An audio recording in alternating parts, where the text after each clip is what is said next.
lot of this stuff as we were putting it together, some people knew. Some of it, they're like, oh yeah, I've seen that. Well, what did they do with it? That was the key. They kept it to themselves. They may have told their friends, said, hey, there's a cool way of doing this, and they did that. But so what we did is we took a bunch of ideas and we just put them all together and became the medium to get them out there. Some of these things that we came up with, some of them that were up to college. You may have been up at the college or something when some of these came up, or we saw you doing it at the college or something. We just didn't know who to give credit to. So not only all of you raise your hands on your slide and go, that was me. Some of the people have sent us stuff and emailed us stuff, and we got their names on it. When these things, I got two new slides coming after doing it in Connecticut. Some guys had some ideas. I'll bring those ideas to you as we get in those segments as we come in there. But as soon as they get me the pictures and all, I'll add them to it. And so this is an ever-evolving project, if you will. Used to, at FDIC, they give us an hour and 45 minutes, and you got to talk really fast to get through all of it in an hour and 45 minutes. The last 2 times we've been up there, we haven't gotten through all of it, at the end. And so we end up running out of time because it's just evolving and it's growing as we go through here. Some of the stuff we'll go ahead and tell you at the front. Some of the stuff you'll go, hey, that's cool. Some of it you go, no way, I ain't doing that. But if it made you think and it make you go sit in there at that kitchen table and y'all sit down in Roundhouse and go, hey, I didn't like that at all. And you start brainstorming and come up with something, that was the whole thing. Y'all are the greatest inventors out there. Y'all are the greatest inventors of all this stuff that's here. Gas, it gives off smoke, right? Smoke's fuel, smoke's gas. The hotter it is, the more gas it gives off. The hotter it is, the closer the ignition temperature of those gases we get to. The hotter it is, the wider the flammable range of those gases get. That's fire. We know what it does. The thing is with that, what's it doing to our buildings? What's it doing to the buildings that we, are being built today's era? Or looking at this building, what have they done in an old building? What's out there?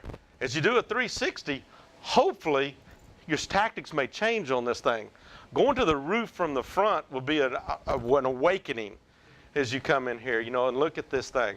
So it's really interesting to look at this as you pull up with the front and thinking, hey, this is a nice modern, constructed strip center, 2 stories. Hopefully we got a stable platform inside there, probably nice steel construction, things like that. But then as you sit there and you start going around and do a 360 of this thing, you go back to the back and go, oh my God. But like I said, we have to know what we got out there. What's in our areas and our response areas that we deal with? How are they changing them and making them look nice? We had a place in Dallas that was in Uptown, and it was a bookstore.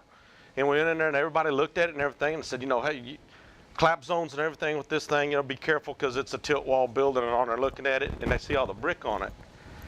No, it's not. We pulled out the pictures for our first alarm companies and showed them building it, and it was tilt wall that they put brick veneer on the outside of. Got to look at what they think, because everybody thought it was just ordinary construction when it wasn't.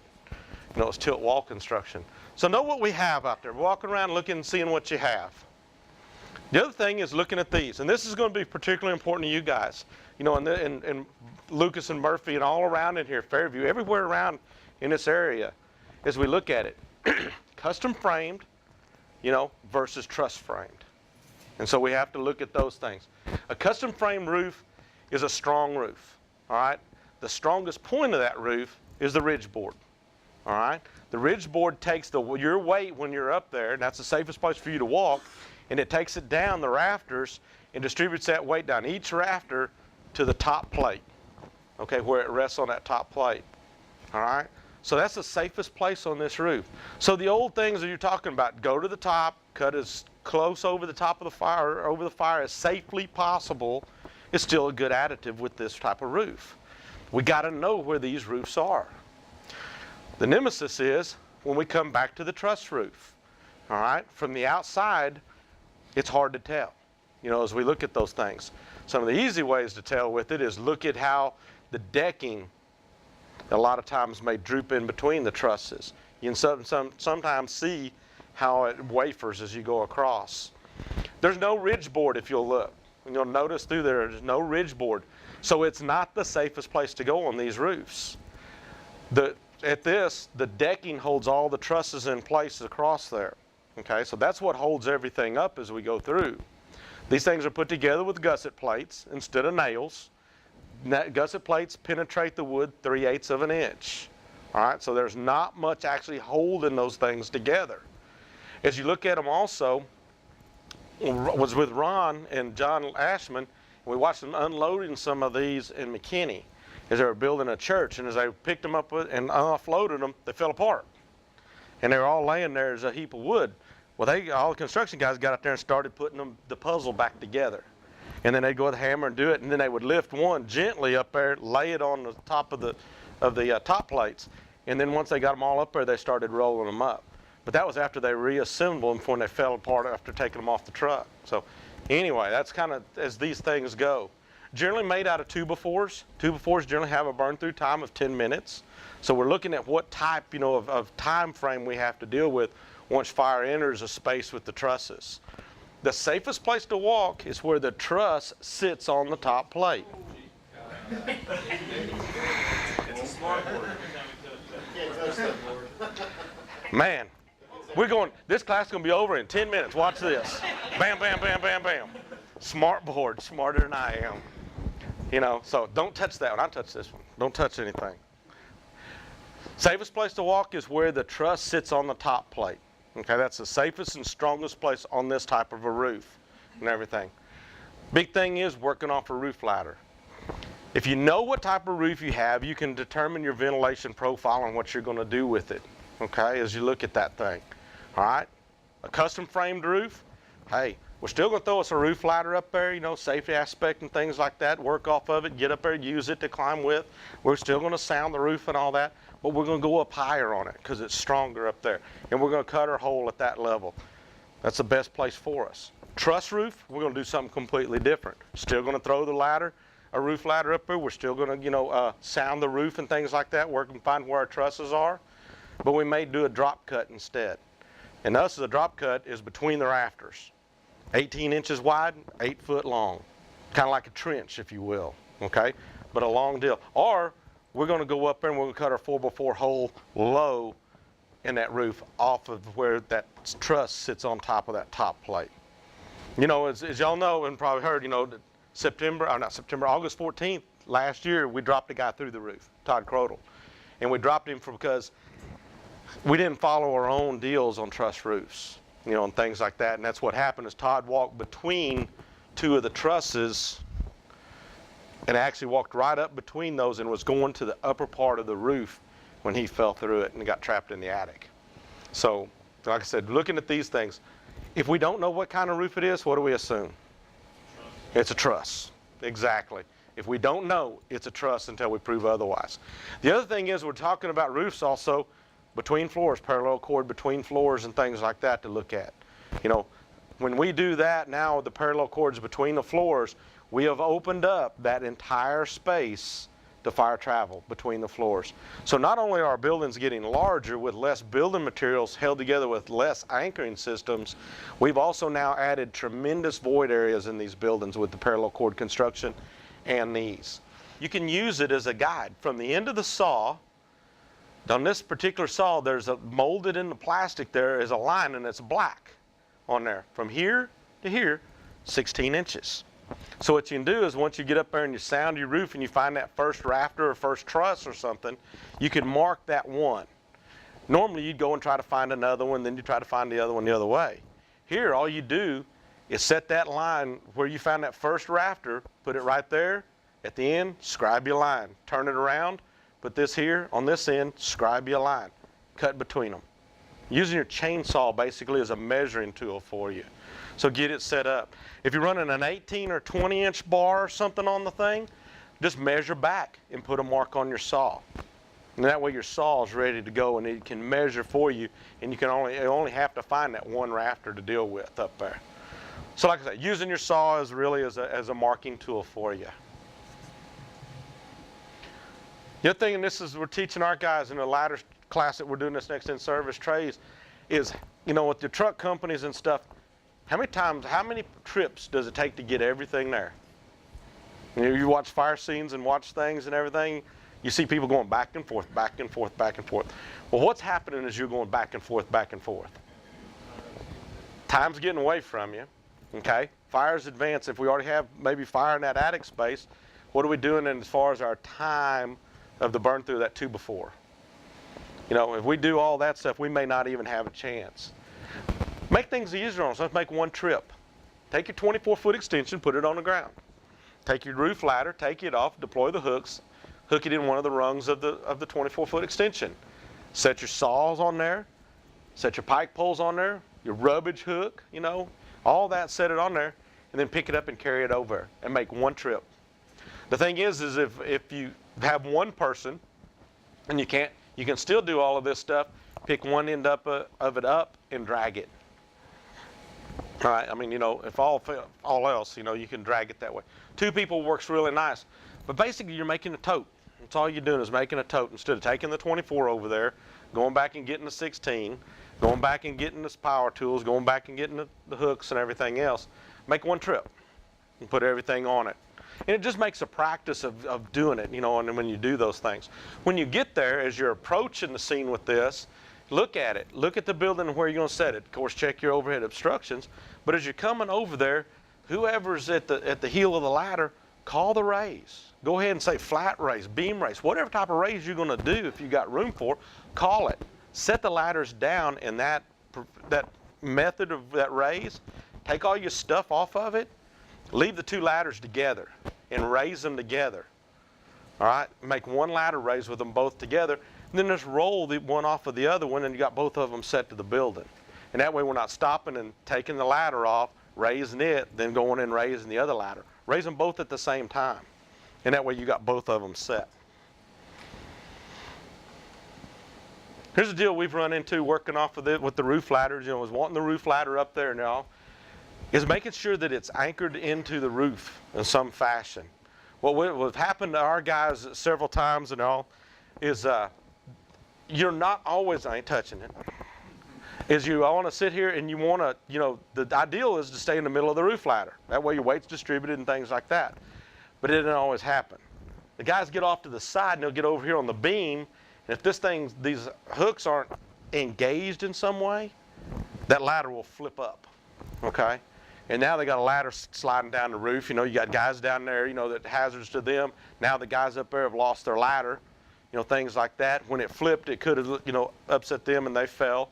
So the deal, that was one thing. The other thing that we've seen is as we were working on the roof and working off of it and we started banging on the roof, if it wasn't in there, these started working their way up the roof to where all of a sudden they would come dislodged. So that roof ladder actually was going up. So watching those things. So what we're saying is here is make sure you have a positive attachment of your roof ladder to your roof. Here, you know, we have on here, you know, the Halligan or pickhead axe, make 2 little holes in there and stick it into. The easiest way in the world to do this is when you're running the roof ladder up there, run it a couple of rungs past where this, like that 3rd rung or 4th rung is right here, and pull it down hard. And as you pull it back down, then these will set into the shingles or things like that.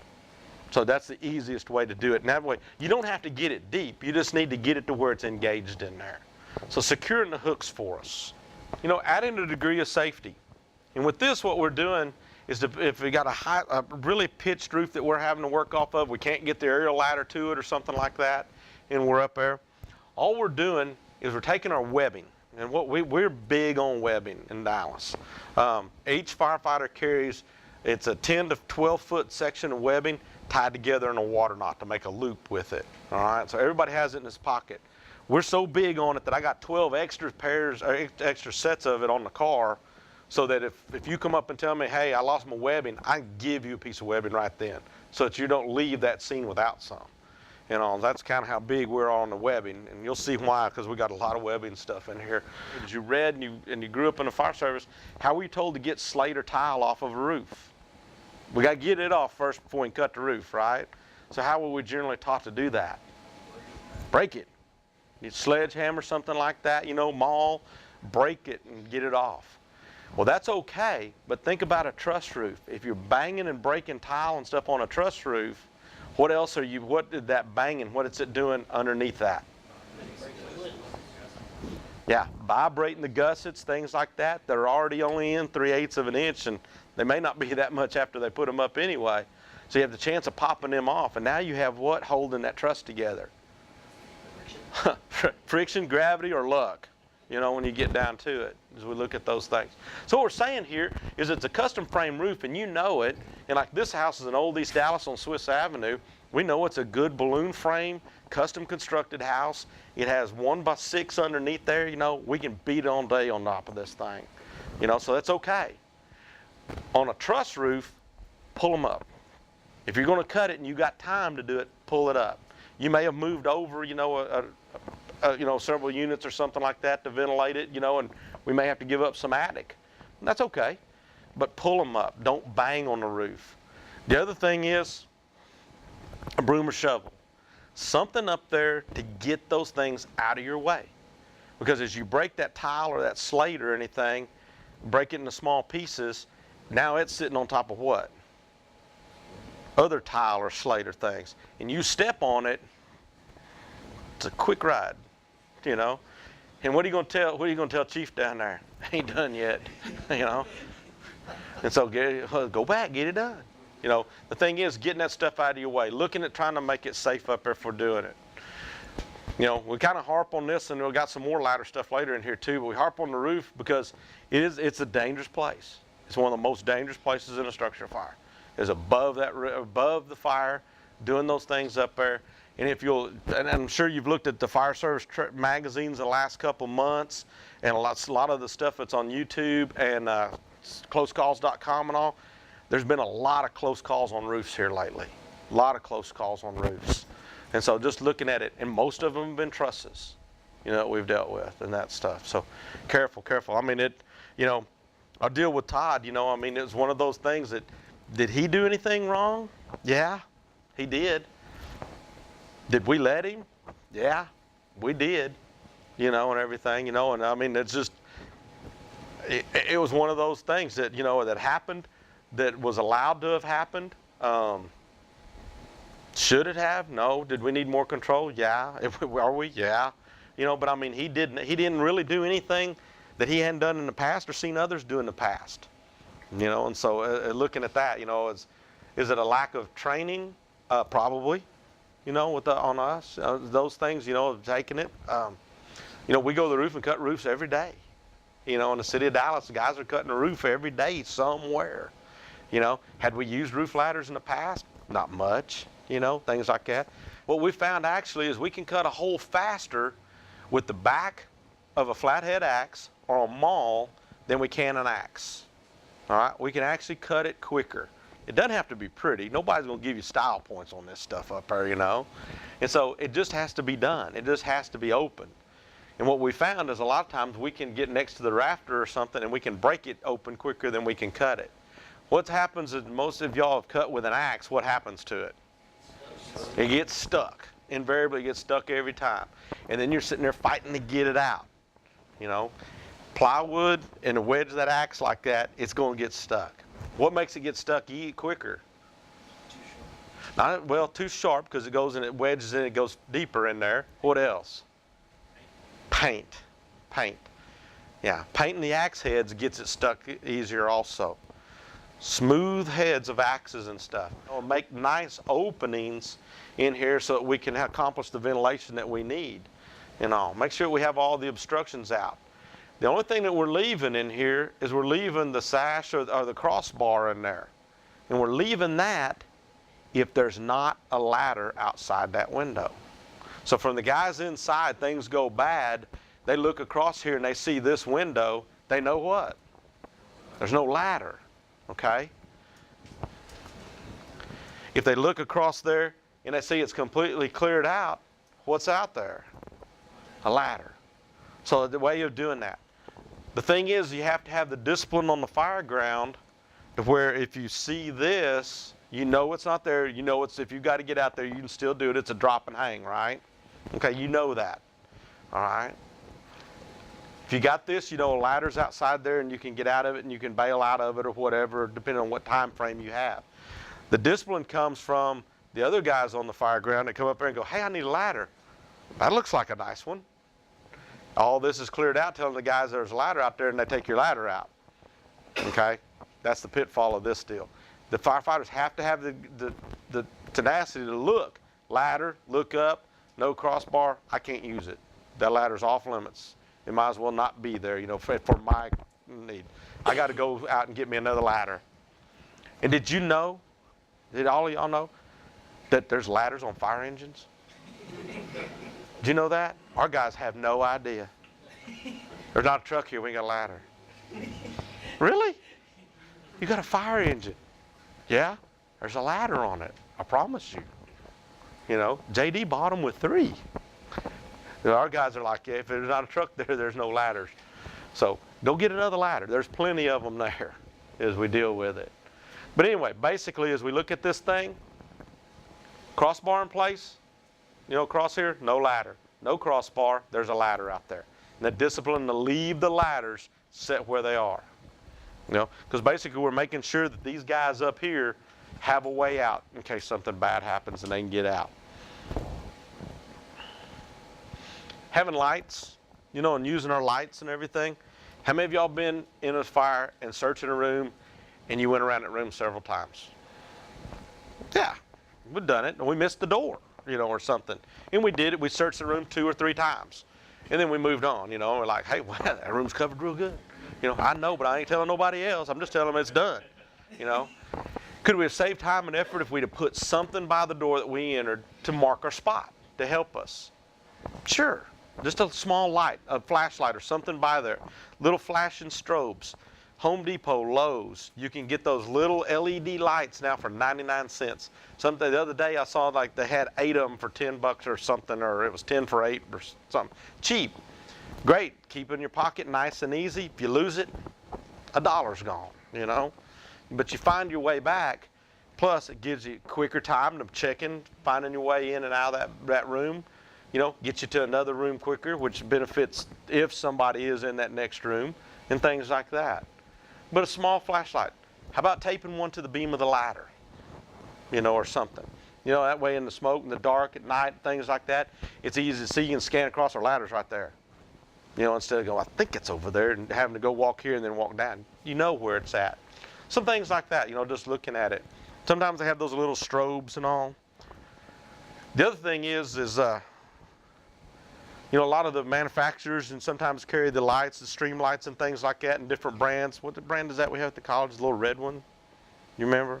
It's a different brand. It has different red lights in the back of it. Streamlight has blue ones, these LEDs in the back of them, and you can set them to where they're either on steady or they flash.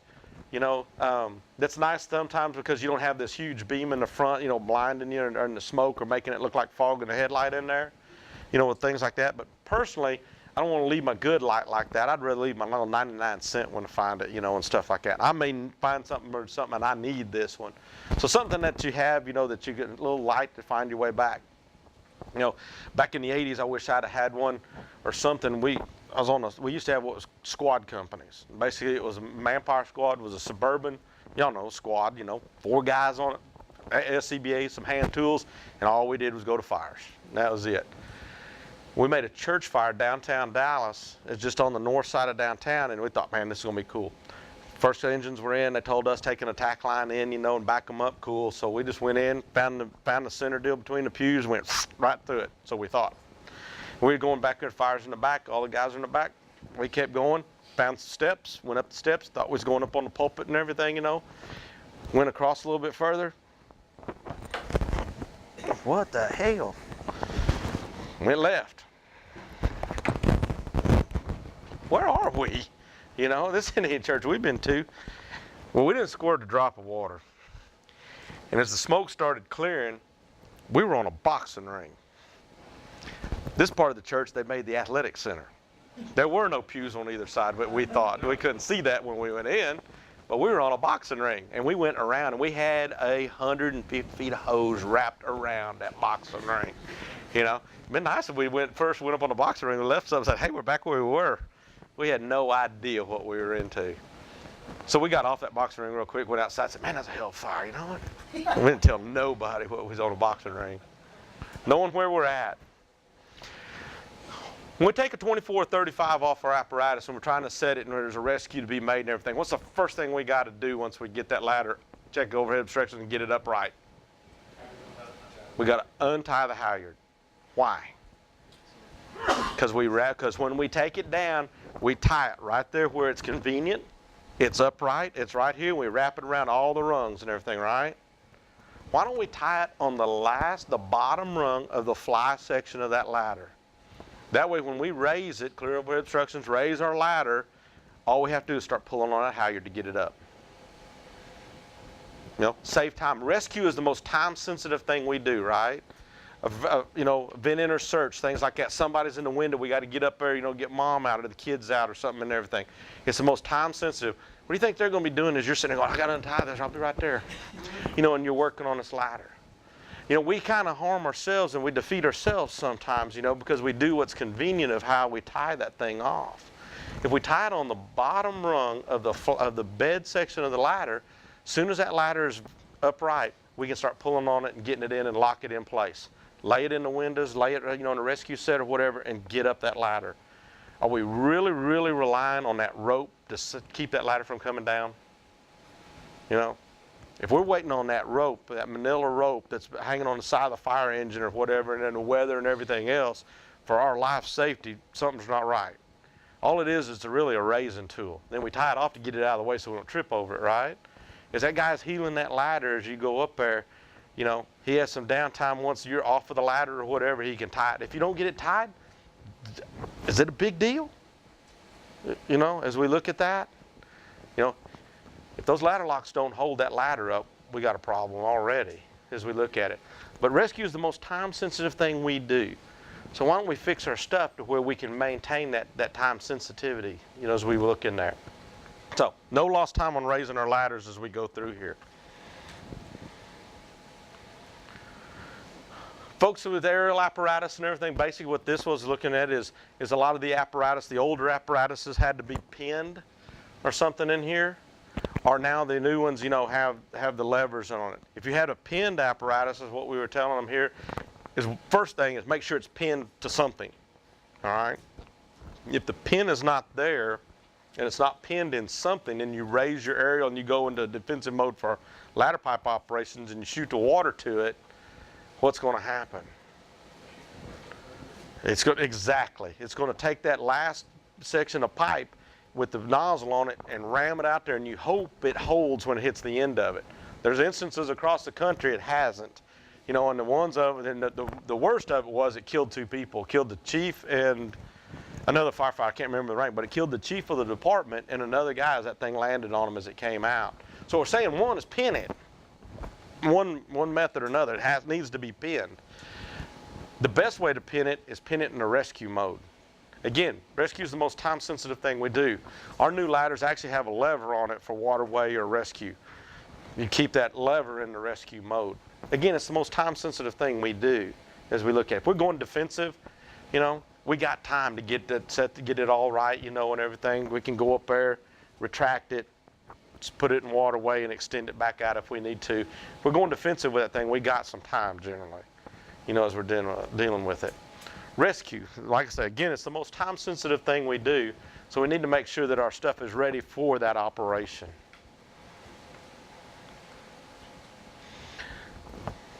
The other day when we were in Connecticut, it had a lot of light, fluffy clouds blowing around and stuff and everything, and as you looked up, and you watched all the stuff move, it kind of made you, you kind of started doing this. A lot of times with those kind of clouds and things out there, and the guys are on the turntable, they do the same thing. As that ladder goes up and you see them clouds moving and everything, it looks like the whole world's moving at the end of that ladder. And sometimes it's hard to spot and make sure that you're off the parapet wall, off of the roof or something like that, and you have proper clearance for that thing so that, as we go up and down that ladder, it has some give. Well, there's a way to make sure we have a little measuring tool on the end of it. And with this, it's just basically as tying a reference to the tip of the ladder. A tennis ball and basically some nylon cord, about 2 foot of nylon cord, and you run it through, make some holes in that tennis ball, tie it on the end of it, make you a loop in the other end of it, okay? And like I say, with it through there, you got a tennis ball, you got your cord coming out. All you do at the end of it, on the tip of your ladder, the last rung of your fly section is basically you just wrap it around there and place the ball through the loop, pull it tight and let it hang there. And it hangs about 18 inches below that ladder. It gives you good placement when you're putting it up there and something to spot. Are we far enough all the parapet wall for the give of the ladder? You know, things like that. Where I'm at, putting that ladder and the tip of the ladder over that parapet, you know, and things like that. You know, as we go through, am I far enough? Did I get there? You know, looking at it, you know, as we look at things like that. Let's leave the stairs free if we can, because there's a lot of other operations. I think y'all recognize the building, you know, and you'll know there's that set of stairs sitting right here. You know, let's bypass those stairs and leave those free for the guys going up there to do the search. If we find somebody, they're going to be bringing people down those stairs, you know, and everything. So let's remove the trip hazards off the stairs if we can. And if we shortcut the building, it gives us more hose to reach inside the building and things like that. And y'all don't have just little old bitty houses out here, do you? You got some places that, you know, you have to stretch some hose to get to and things and all. So looking at that, you know, if you can run it up the outside of the building, go up there, you know, and if you have a balcony or something like that that you can lay it on and flake your hose out in there, that's great. Lay it there, keep the stairs clear, and then you can advance from that balcony or whatever. Make sure, you know, like I say, if you're using a pocket rope, you know, it's attached and you can pull it up here, it's great. Pike pole, pulling up here. Make sure that when you pull it up, if you can pull it up the outside so you don't run into the ceiling here and you don't get it up there, but it has to go on the outside of that.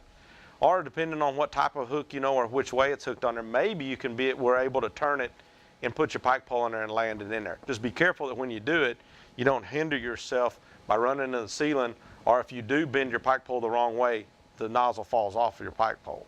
Make sure and if you see that that's what's going to happen, what do you have to do? What's the simplest thing to do? Just rotate it 180 degrees. And that way when you click it over, it's still hanging on the handle of it. If you have it the other way and it looks like, you know, with the hook sitting here and you're getting ready to do it and it's going to fall off, just stop, rotate it 180 degrees.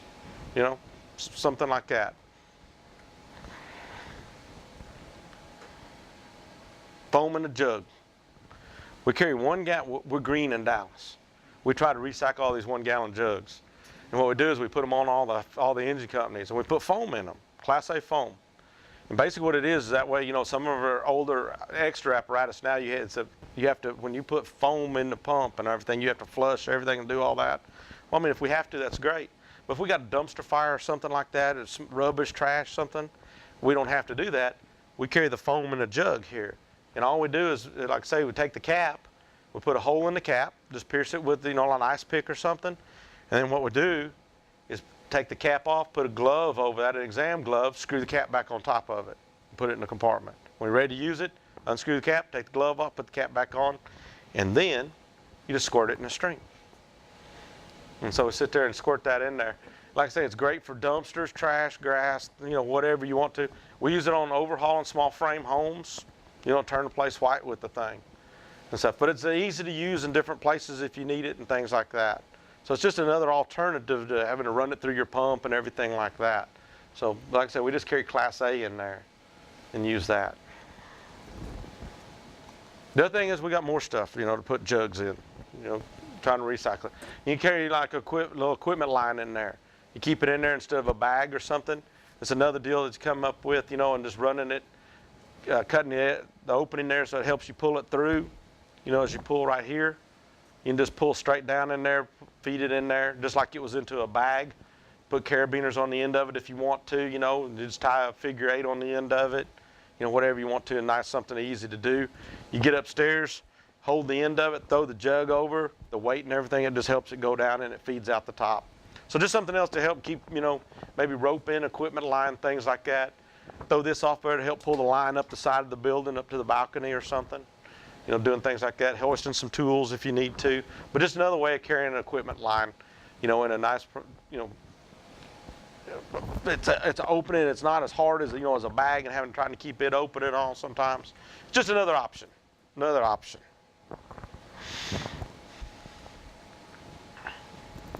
When we lay a cross layer, we pull hose off our apparatus and everything. Where does 90% of that hose go? In the front yard, right? And hopefully it's laid out nice and neat and everything, but 90% of it's in the front yard. And then we take it to the nozzle of the front door. We do our door approaches, we pull our sealant, things like that. We go in, we start pulling hose, and what do you hear the whole time? More hose, more hose, more hose. And if you're the last guy and you're saying that, something's wrong. You know, if you're the last guy, guess what? Ain't nobody going to get it. You got to go get it. And where do you have to go get it from? You go all the way to the door, into the front yard, and get some more. Well, why don't we load the front room? Load it in their living room. Okay? Think about it. We're going in their house with a cross lay already, right? So we have a pretty good assumption something's burning. And there's probably smoke in there and things like that. Are we going to really do that much more damage by putting some hose in the living room of their house? No. Let's make it easier for us, because the more times I yell at you, I need more hose, and you got to go to the front yard, what are we not getting done? Getting to the fire and getting water on it. So what's it doing? It's getting bigger and badder in there, and it's getting worse for us in that area. So why don't, as we're going in there, that guy start working on getting hose in that front room. And that way I say, I need some more hose. He goes that doorway and starts pulling it from that living room. It gets me more hose quicker that way too. It's just loading that deal, you know, getting it in there. Yeah, kick a coffee table out of the way or some stuff like that, but go in and put some loops in the front room and get some hose in there for you. So we're not having to go to the front yard and pull every time. We can pull from that front room. A lot of places that now with the apartments and things that we're dealing with and up high and all, we don't have standpipe connections in there where we need them. It's placing it up on the wall, you know, making this loop. That way, as you're pulling hose in there and everything, as we're looking and we're getting it, you can judge, hey, they're not moving any hose if it's stagnant on the wall like that. But if they start using hose and moving on you, and you can anticipate that you're going to need some more, by how? What's going to happen? It's going to come down.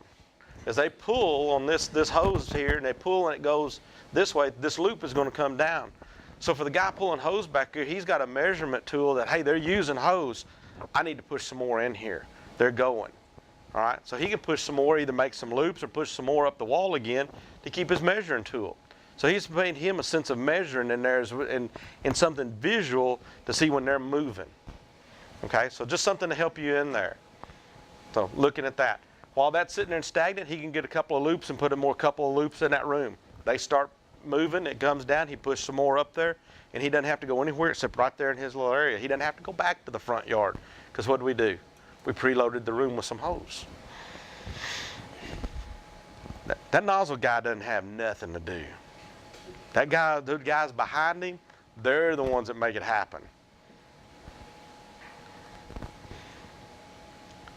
Looking, you know, as we pull hose and we snag our couplings and everything, a lot of times it's a whole lot easier to walk this hose in there and to pull it in there. I see some yeses. It is. Take this, you know, make you a loop out of it and walk in with it. Set it against the wall. Go back out, make you another loop, roll it in there. Y'all did it that other day out there. Was it make it a lot easier? Made it a lot easier. Your couplings don't get hung on things, all right? Especially if you're going up and down stairs. You know, you can roll it up the stairs a lot easier. Also, with 1 3/4 here, you can take it, and they need some more down the hallway. You can take that loop and just shove it down there at them. It unconnect. I hung up. You can just roll it down the hall to them. You know, so using this and getting it in there. It avoids getting your couplings snagged, okay, on door frames, corners, going upstairs, and you can roll it in there. The thing is, with 1 3/4, you can leave it against the wall. That's fine. With 2 1/2, once you roll it in there, lay it down. Because the water weight, if it's stagnant and they're not moving, the water weight in a 2 1/2, because it has high volume, low pressure, will come down, and you have two major kinks then. So lay the 2 1/2 down on its side, you know, lay it flat on the floor after you roll it in there. Dumpsters. All the dumpsters in Dallas, all the companies, they have the little drain plugs and things, and before they deliver them, they take the drain plugs out. Okay, so they all come to deliver to your site without a drain plug in them. You know why? Rain. They don't want them to rain in there and the water weight, because the trucks they have all the junk in there, and then the water weight, they won't pick them up, they'll blow their cylinders and stuff. So they don't want the added problems with their trucks, so they take the drain plugs out of them, so it doesn't have the water weight. Easiest thing to do for a dumpster for us, it's on fire, is to what? To flood it, to fill it, to float it, right? You can go to Home Depot, Lowe's, things like that, and measure the dumpsters that are distributed, you know, in different areas, different parts of the country have different sized drain holes by who makes the dumpster, all right? But you can find all of them. They're all usually a standard, you know, size. you can go to Home Depot, Lowe's, whatever, find it, and get these nylon threaded plugs and put it in your bunker pocket. You get the dumpster fire, thread it in there, fill it up. Once it's done and everything's soaked and you've used your jug, you know, foam jug, everything, then just take that plug out, put it back in your pocket, and you're done. That way it drains for them, because if it's still full of water, he's not going to pick it up, you know, and everything. So now they're stuck with it. You know, as a firefighter goes down in a building and stuff like that, we don't have a whole lot of handholds on that stuff. One, it's generally wet, dirty, something like that, slick. Your gloves may be slick and things like that from being wet and all. So trying to grab, hold, and pull is tough. You know, the natural handholds that we have are what? SCBA straps, yeah. We got to be real careful about doing those and how loose we get them, because we start moving off the side, we can actually pull the thing off of them. And especially if they didn't fasten their waist strap. You know, if that's undone, we start loosening and pulling, it's coming off of them. You know, so that's one of the bad things that we're dealing with there. It's not in here. Well, I'll get to it in a minute. But, you know, we're trying to put some handles on them. And one of the easiest way to do it is with our webbing. Leave all the SCBA stuff like it is, and there's several different ways you can do it. You can run your piece of webbing through one of the shoulder straps, girth hitch it, and we got a handle. We got a long enough handle with that I can give Ron a piece of that webbing, and I can have that webbing too, and we both can pull. The other way is I can run it underneath the harness through both straps and come out the other side, not even attach it to anything, but I hold one, I give Ron one, and we can pull that way. That's one way of doing it. The problem fails is if one of us lets go and the other one keeps pulling. Our handle comes off. Okay, so that's a deal. That's something like that of doing it with it. But trying to get attachment points for us to help pull. The other nice thing about doing this is I can put it on my shoulder, stay low, and use my legs and arms and stuff to pull him and pull with my body. Everything's not in my hand then. Just what I can hold in my hand isn't dragging that firefighter. His weight is coming from here down that over my shoulder to my body and helps me pull.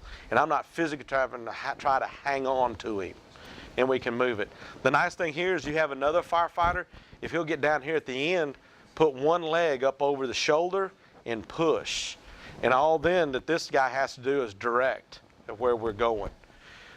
Hands are free. If you have a tool, searching what's in front of you, making sure you don't fall in holes and other things that are happening. Because remember, if this guy's gone down, generally something bad's happened in there, you know, that's going on. And so we need to be extra cautious that we don't get everybody in trouble here. So trying to feel out what's in front of us, we can move a little faster this way. It allows for that quicker exit, but we still are able to probe in front of us, feel in front of us. And as we're doing that with most of our weight being back here, if we do find something with our hand, we all don't go tumbling into it. So looking at it. But it just gives us something else to help get our guys out with. To putting handles on firemen, you know, as we go through here. The other thing that we have to be mindful of is to do this, as we talked about the waist strap. The waist strap has to be modified for this to happen. If not, you'll pull the SCBA smooth off of them. Go back and read the stuff about Brett Tarver in the Phoenix supermarket, you know, and everything. They jerked everything off of that man, getting him out, except his gym shorts. That was the last thing on. When he came out of that building, he was totally naked except for his gym shorts. That was the only thing he had left on his body when they came out. And there's actual footage of them bringing him out of that supermarket, and that's where they laid him on the stretcher that way. Because they jerked everything off, the SCBA, everything. None of it was ever modified or anything to drag with or any of that. Leave your face piece on, leave your face piece on. You know, you run out of air, just click it out. We all know sometimes, you know, it's going to fog up, something's going to happen to it. You know, guys, as they get claustrophobic and things and they're trying to breathe that stuff and all, it's going to come off. If you can leave it on, great. If you can't, you can't. What we found is putting on a face piece on a downed firefighter and getting a good seal is tough. You know, with your gloved hands and everything else in there. And the last thing you want to do is what? Take your gloves off. Exactly. No, we don't want to take our gear off and compromise our safety and things like that. So, what they said is something very, very simple. Take a section of garden hose and put it back here in the end. Take that bottom strap, you know, the neck strap, take it out. Put a section of garden hose in here and run it back through there. It works tremendously. It gives you something that you can grab. and feel in your gloves to grab that garden hose and pull it down over the back of their head. And then what we did is put 2-inch rings on the end of it, so in your glove hands you can find those rings and pull them tight. Now here's the key. You need to use an AV2000 face piece, because an AV2000 has more flexibility of pulling these straps than the AV3000s that are out there now. AV3000 generally you have to pull straight back. All right, in a RIT situation, you got guys working on a down guy. How many times is he going to get pulled straight back because he's laying on his back or sideways or something? The AV2000, the way it was attached, had that little bolt that went through there, you know, and the wide round kind of plastic nut on there and stuff. You could pull any direction and it would tighten up. So for a RIT activation and a RIT pack, the AV2000 face piece works better than the AV3000. If you put that AV3000 on there and you pull it the wrong way and it rips out of the rubber, you're done, you know, and everything. So now you're out of business of giving him air. So the AV2000 face piece works a lot better, has more flexibility, and putting that that section of garden hose in there gives you a great handle to bring that around with. So looking at our RIT stuff that we deal with. Sometimes our protective gear is just not what it should be, you know, as we look at it. We try to make it better for all of us as we go. I mean, you know, not loading yourself down with just a ton of stuff and everything, you know, and all, and just getting good stuff in your pockets in which to deal with, you know. Good pliers, you know, tin snips, you know. Tin snips sometimes for everybody to carry might not be good, but maybe one per company, you know, as you deal with something out. And I know sometimes the staffing issues and stuff, you don't have it, but have it in your RIT pack. You know, and we have a RIT Air pack that has all the you know, stuff we just talked about, and then we have a RIT tool pack that we carry also. Make sure you got some tin snips in the RIT tool pack, because like I say, if you go to any commercial building, has this stuff in it. You know, pliers won't cut this. The ceiling grid, pliers won't cut it. If you get the pliers in there, all it's going to do is mash it, and you're going to end up sitting there doing this with it, trying to break it, because you're going to bend it back and forth till the metal fatigues and it comes apart. Pliers won't cut it. And the other thing is, it's all pinned together, and as this comes down, it comes down in sections, and you can't pull, because if you try to pull it apart, you're going to pull this piece, it's going to push against that piece, which is going to push against that piece and that piece. So it's a system. It has to be cut. Tin snips are about the only thing that's going to cut it. So you need a pair of tin snips somewhere to get them out, you know, as we look at that. Good combination screwdriver. I mean, you can go down and get some good ones that flip between, you know, a flathead and a Phillips head. And that way you only have one, you know, screwdriver that you have to deal with in there. Door chocks. And who wants to? You know? So, I mean, things like that, or a piece of chain or something. Who's going to hold the thing, you know? So here you can clip on your vice grips to it, clip it on that lock. And what we've done is you added some chain to it. This one's kind of nice, you know, it has a little ring and all this. It doesn't have to have all that. Just some chain off of it so you can hold the chain and hold that lock taut, and he can cut it. And when it gets through it, boom, it's done. So having that on there, you know, you can weld on here, you can weld the chain to it. But some of the different things here, well, here's a good deal of it. You know, this one's welded on here, you know, and pulling that, it pulls that chain or lock or whatever you're doing, and then your rotary saw can come in there and cut that, you know, with it, and you can hold it taut for him to do it. Otherwise, somebody's got to hold that chain for him to cut, because he'll never get it cut with it swinging and bouncing around. So it's got to be tight, you know, something to do it. The other thing is, and we'll get to how to put it on there, but, you know, keeping the doors up. You know, we'll go up to the apartment, you know, 2 over, go to the balcony, throw the rope down, and hoist the hose up, and then have them charge it. We can put the standpipe system anywhere we need it that way, trying to shortcut these buildings. The other way you can do it is you can use your truck. You know, the only problem with that is, you know, now your truck is tied up. And so if you need an aerial for something else and everything, you got to get another truck. But all our tower ladders have 2 2.5-inch outlets on there for that. You know, we pre-piped it with the valves and stuff, and all our straight stick aerials have 1 2.5, just so pre-planning some of that stuff. We've also increased what we respond as our truck companies on high-rise buildings. We respond, you're gonna love this, 3 on the initial alarm, and on the escalated alarm, 9 trucks, just to get the aerial capability there. Because, like I said, I got buildings over there that are 4 and 5, 6 square blocks of building under one roof. So I got to get enough aerials there to get around it. and get stuff going. So that's what we've written in our new high-rise, and we consider any of these buildings as a high-rise building. So we're responding, huh? 9 on, that's the first, that's 3 alarms of trucks. 12 engine, it's automatic third, 12 engine companies and 9 ladders, on on the escalated alarm. 4 and 3 to start with, and then we automatically go to 3 alarms. That's what it's all about. It's just trying to share that information that's out here that we can all do, and maybe do something a little easier, if we do. So anyway, questions, comments? Thanks, Jay. Hey, thank y'all. I enjoyed it. Thank you.